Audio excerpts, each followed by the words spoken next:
Dófadó bhí rí an dar Larry Leinching ach bhí rud éigean at ag buint leis an rí seo. Tá bhar go raibh clúsa difriúil bhí cuma capal orthú, so bhí an áir ag an mar sa faoi na clúsa agus cap sé go raibh arú é bheith faoi cheilteige an tongar fad. So son sin bhí grig an adaice síos go dtí na glúine agus gachra mar sin.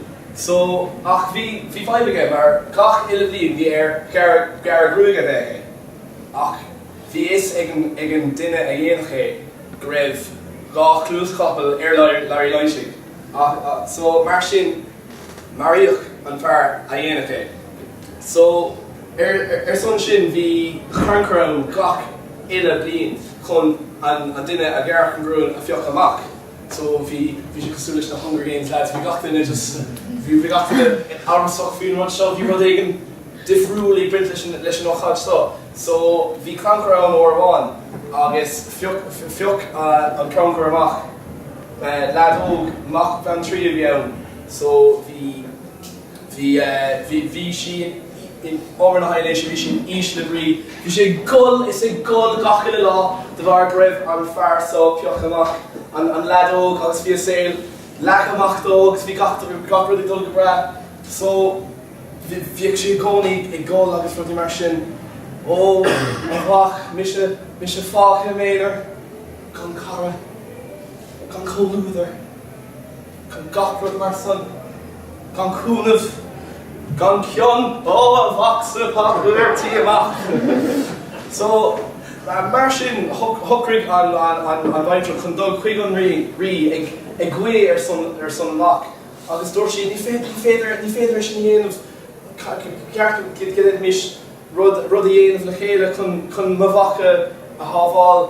Ní féidir leis mé a chréig agus mise gan cara chun cólúidir, gan cion, gan cúnamh. So taréis an chuí son bhí Larry sásta rud a dhéanamh. Mar sin dúir sé leis an man right, tá fáilte gom. Féchar an clúsa ach ná habar léine, cumad faoi brún é. Bin mé in a hosol, chaig tú an rud seo a chéilt agus ná habar le héine é. So dúirt sí, right go bra, okay, so déananig mo bhach é ach beag gachrúd brag é. Ach so bin mar tharla agus bin mar bhí. Agus bhí gachrúd soccer called bhí an fear so chun dulgadí an Castle Mór an Caisleán chun grúige Larry a bhar. So sin é, so bhí hata ag bhar son just cosú leis na seanna béile agus so tháinig sé chuige printer sé right, so Larry tháinig chun do chuid grúige gara.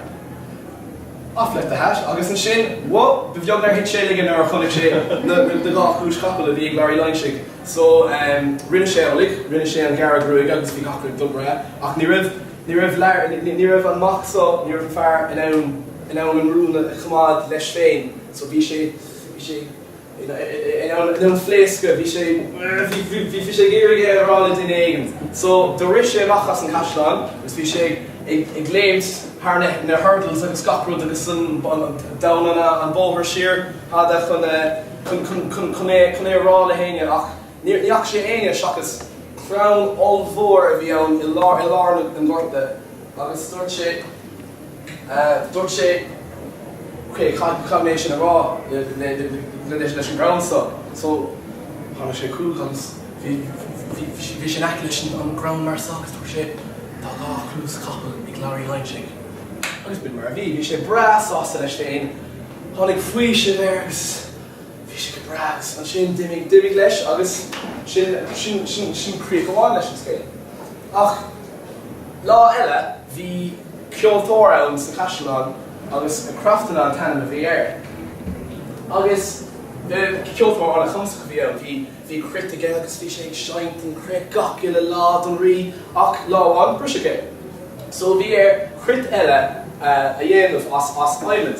So Tháinig sé amach agus dúirt sé right cé, feicim an crown mór sáil I lá an parca agus thosnig sé ag buint aimime as an crown agus rudí mar sin. So bhí crit olbhór nua déanta aige bra.